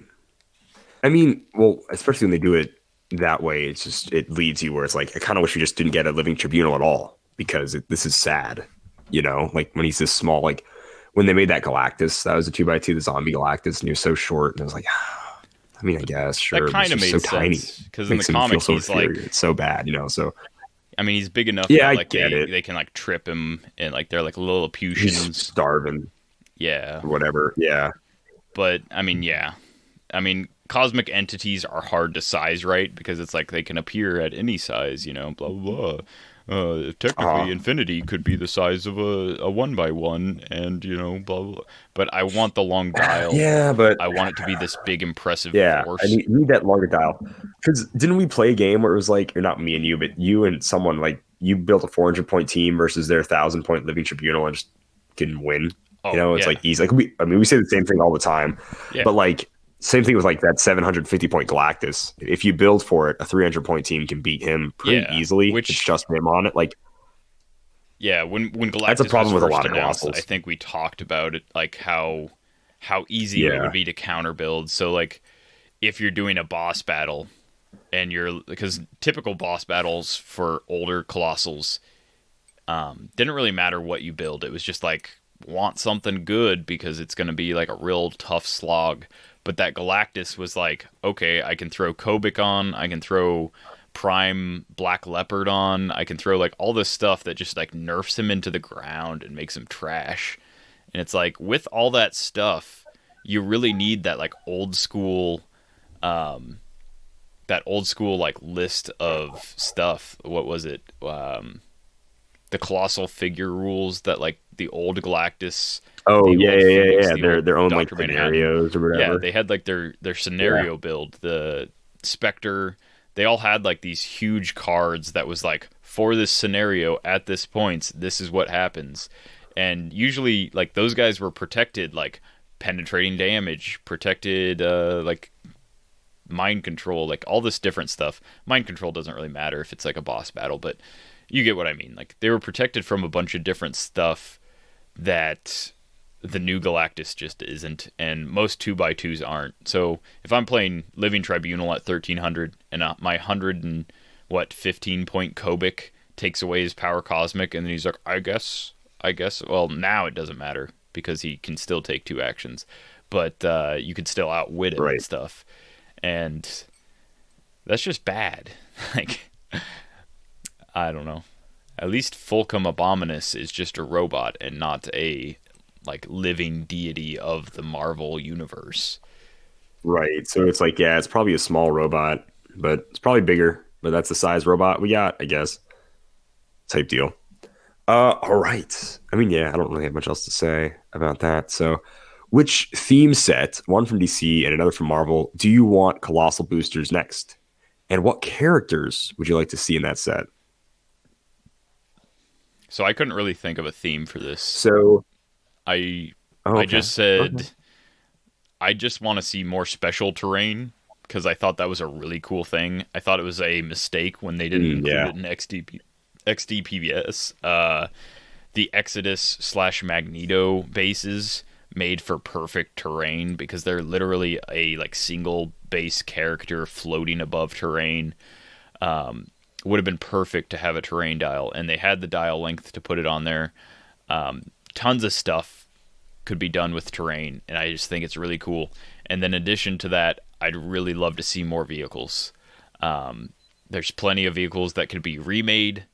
There's plenty of vehicles that haven't been made. We've got like Spider-Mobile. We've got 2 versions technically of the Batmobile, even though it's the same sculpt. But yeah, there's just like, I like generic Dune Buggy, but you know what I'd like even more is like Stone Cold's ATV or JBL's limousine with horns that on would it. be great. Like, you know, just wacky stuff. Eddie Guerrero's Kurt Angle's milk lowrider truck, please. Yeah, the milk truck. Eddie Guerrero's lowrider. I mean, that's all WWE stuff, but like, I mean, comic accurate wise, there's plenty of vehicles that there are. What is the Flash Batman, the Red Death? No, that's the Harley Quinn chase, or whatever he is. Maybe that's not the Harley Quinn chase. I don't remember. I think the Red Death actually is the Dark Knight version, the Dark Metal, whatever Batman Flash. He has like a weird monster truck thing that steals the Flash's speed force in like the comic. Well, in the like little snippet of like how he becomes that. Strange. We could have that vehicle. That could be a convention exclusive. Weird. Yeah, be like all opposing characters reduce speed values by 3 within X amount of squares, and then can't use like hypersonic or like give them an Exodus. Could just give them the turtle ability, you know? Yeah. They move more than 4 squares, give them an action token. Could do that. Yeah, tons of stuff. Do some turtling. Turtle. Yeah. All right. I guess I did make a DC set. I've mentioned this idea I've had for a DC set about 1 million times, and hopefully, I would say WizKids should take it, but really it's, hey, DC, tell WizKids to make it, because I know you are the overlord of everything when it comes to what sets we actually get, and I know DC is just the worst people ever to try to work with. That's why we only get 1 set a year. It's just all this stuff. DC is just the worst. That's not even like me not liking the comics. It's just they're a bad company, and they're very just overlording. Anyways, a lantern set. I want to say, I think the reason why DC is so much harder to work with is they give their artists more rights to their product. So you can't just like go to DC Direct. You'd have to go to like the individual artists. But I don't know. It could just be that DC is truly awful, and that's very possible. That's what I'm going to go with in my mind, because that's what I like. That's where I'm at with that, you know. All right, so a lantern set. Basically, I've said this 1 million times. I want Guy Gardner's monster truck. I want Kyle Rayner's big stupid anime mech thing, Evangelion, whatever. I want, John to have a crane or something, like I want Hal Jordan to have his fighter plane, right? Like all his big constructs, big colossal vehicles. There are also lanterns that are just big. There's some yellow lantern that is actually just a big person. That's all I can think of. Like that is the colossal booster set I saw recently. Want for DC. Oh, I mean, of course, there's also Ego the Living Planet, and is it Io the Green Lantern? I don't know how we would do that. Yeah, I mean, they did the Living Sun, Solaris, the Living Sun. Yeah, so they could definitely do it in like a large thing. But I saw recently there's Green Lantern that's just like an active volcano. Like his species is just active volcanoes. We do that. And I was like, cool. Oh, and you can make the entities like big too. You can just make the entities also colossals. Just make them bigger and better than they were in the whatever, Oh yeah. In the because they were small, because they were just peanut bases. Yeah, more light. So make the entities like actually like really big colossals. That'd be cool. You can make them all the super rare ones if you want to. I don't care. So yeah. Then for Marvel, what I had written down for Marvel here was I want a Marvel zombie set. Calder, how are you going to do that? I'm like, it's very easy. There's tons of them. So we do very simple giant. So we make it a Marvel zombie / an Ultimates set. This is what I've decided. So we get a Marvel Zombie 2x2 Hulk, Marvel Zombie 2x2 Giant Man, and then you also get versions of them. It could be their Prime versions, I don't care. Of them with the Galactus powers as Marvel Zombies. See, very cool, right? So there's those ones. Those would be the giants right there. Pretty simple. There's also, there's a Galactus in that storyline. So if you want to make him even smaller, we can, and we can make him a Marvel Zombie. So there's that, as well as there's a Giant Man and a Hulk in Ultimates, as well as other people that are also probably big in Ultimates. I didn't read that many Ultimates. I don't know. Ultimate Green Goblin would be one. That'd be cool because he's big. So yeah, an Ultimate / Marvel Zombie set would be really sweet. Just because if you don't want to oversaturate the set with like a ton of zombie characters and make Seal just miserable, making it like half or more zombies if it was just a Marvel Zombie set. Oh, and Zombie Stilt Man. So that way Scott Crampton can finally be happy and sleep at night like a baby. Like whatever. Like there's plenty of zombies we could do. That's big people. You could even make a Colossal Man thing if you wanted to. I don't think he ever gets that big. That would be kind of neat. I don't know. Be cool. So yeah. That's what came to mind. This is like super tangential, but it'll be interesting to see 2x2 sets with the new like sculpt. $20 boosters, baby. Let's go. Well, not even that. I mean, that's not. Also kind of awful. But it'll be interesting just to see like the scale. Like if you gave me AI, are much bigger or what? Yeah, if you gave me AI like size scales and you're like, yeah, we have to like make them short enough that they fit in these boosters, and then the figures that also came in those boosters were like up to their hips, I'd be like, why is Ant-Man the size of Living Tribunal's like thigh and like calf? Like he should be smaller, please. But yeah, I don't think we've seen no Colossals since then. Gigant is the closest thing in Wonder Woman set, but clearly not the size of a 2x2. So it'll be interesting to see what they do with the next 2x2s they make. Yep. Malcolm's next question.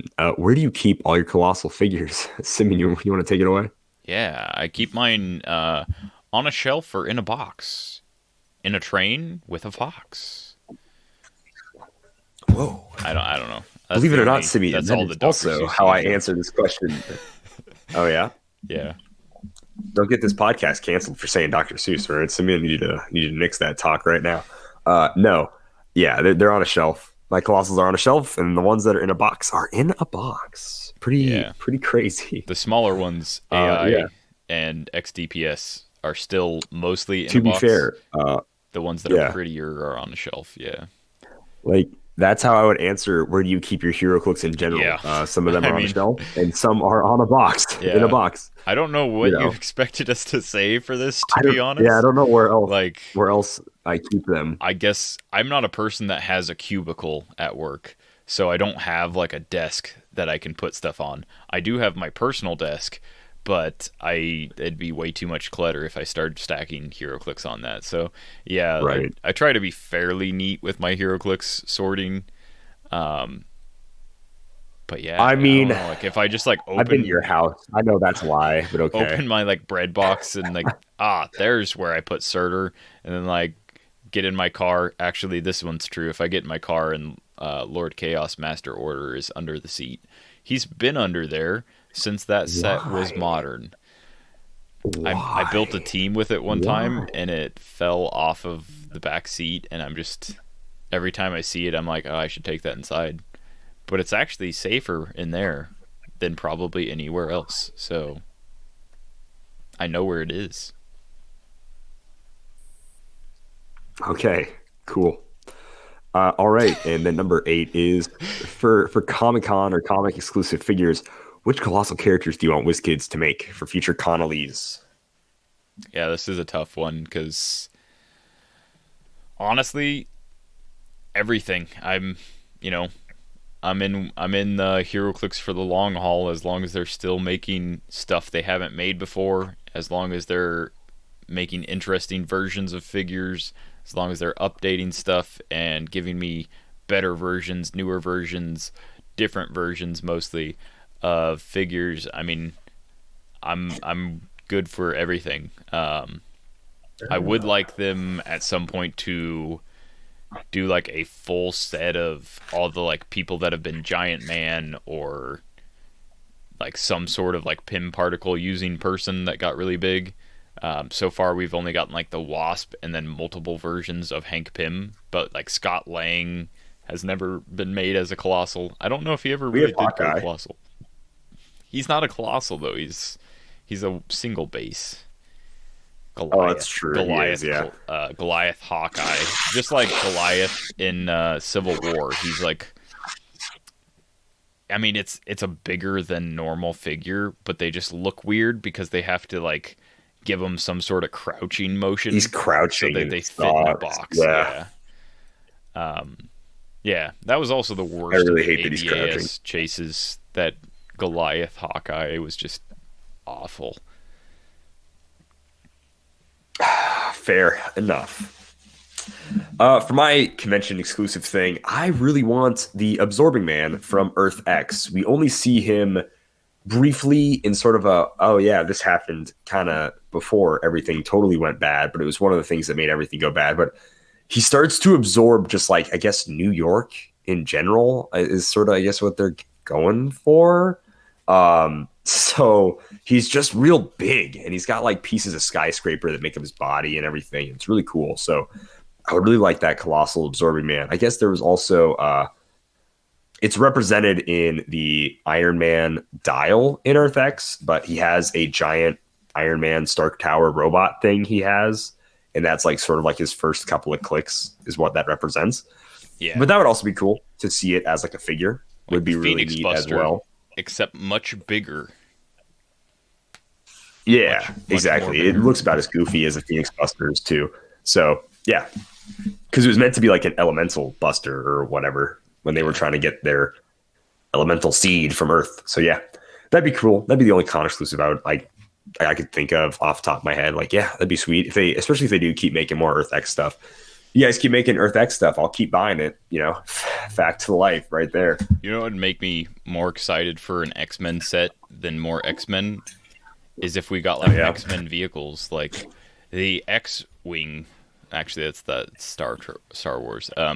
No, but like the Blackbird. Yeah, we got that as a convention exclusive. If we just got like an actual non-resource version of the Blackbird, which technically you didn't have to use the resource, but if it was just in a set, if we got like the Starjammers, like spaceship, some sort of Shi'ar ship, they've got a lot of stuff that they can do. If they're doing like a large set and they're doing vehicles, I also want to see, this goes with like special terrain, but I'd really like to see stuff like the Batcave come back, where it's not only like a cool little thing that you can pose your figures on, but it also like the Batcave had like attack values and stuff like that. It could do stuff.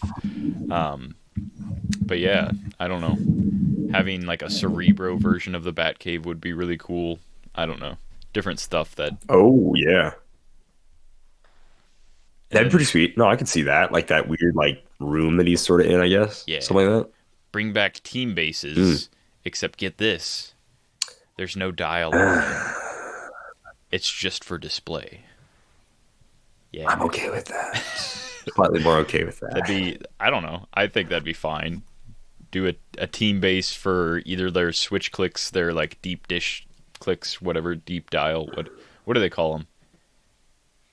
It's like unpainted deep cuts. Deep cuts. That's what the deep cuts. Yeah, switch clicks. Yeah. Because people, like when people first saw them, they were like, "Oh, team bases," and it was like, "No, unpainted figures." Yeah, you could put that starter painted figure on this unpainted dial, and then when we finally got the Fantastic Four ones, it was like, "Look at all this knockback you can do. Isn't that going to be fun?" And then they changed knockback, and we were like, "No, it's not.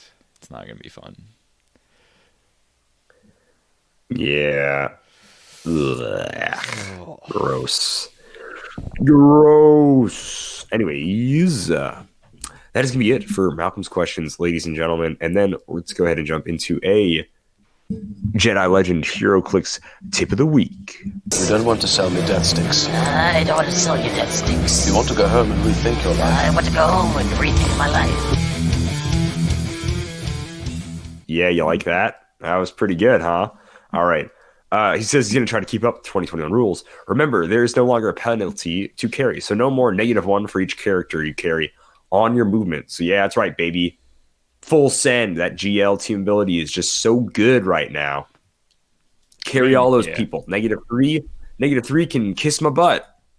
I'm going, Mom. Let me go. Kind of good, but man, can you get up the like? You can it's a lot better. Get anywhere now. Yeah. Super, you know, like this is like this like thing of carry where it's carries like -2 speed. Like that's it. So carry one person -2, carry a million people -2. And I was like, no, it's only -1 for each person you carry. I was like, oh, that's cool. You know, that's way better. So I like that. So now if I carry 3 people, you know, rule of 3 or more, or whatever. Now it's like, you know what? No more negatives to carry. It just slowly it's like -2, -1. It's like, you know what? Nah, no more negatives. Just forget about it. No one cares anymore. So yeah, that's pretty funny. But yeah, and that is, ladies and gentlemen, that is a show. I want to remind you that if you like what we're doing here, you can support us on patreon.com/Heroclix. We do monthly giveaways. Wonder Woman is the set that's coming out in April. If I get my grubby little hands on some Wonder Woman during April, I'll be able to probably send it out as far as I know. But if not, it'll for sure be May's products for giveaway faux show.